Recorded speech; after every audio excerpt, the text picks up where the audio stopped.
नमस्कार मंडळी, आपल्या श्री किचनमध्ये स्वागत आहे। आज आपण सुकं खोबरं आणि गुळापासून बनवणार आहे खोबऱ्याची वडी।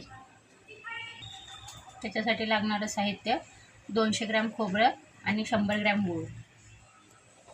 खोबरं आपण आता किसून घेणार आहोत।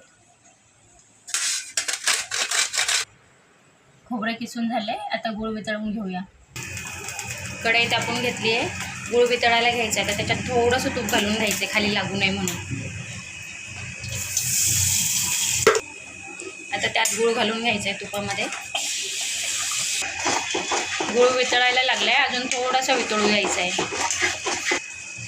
आता हे वितळलं आहे, ह्यात खोबऱ्यात किसलेलं घालून घ्यायचं आहे। एका ताटाला थोडंसं तूप लावून घ्यायचं आहे।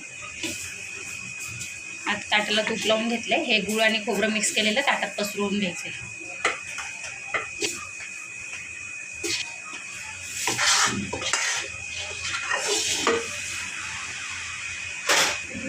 अरे राहू दे, आता याला छान पसरवून घ्यायचे।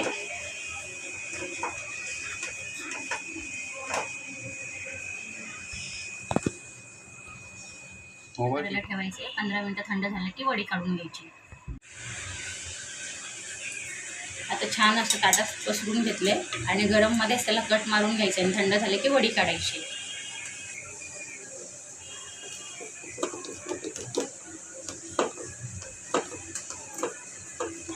ह्या आपल्या छानशा वड्या तयार झाल्या, खाण्यासाठी टेस्टी आणि पौष्टिक वडी गूळ आणि खोबऱ्याची।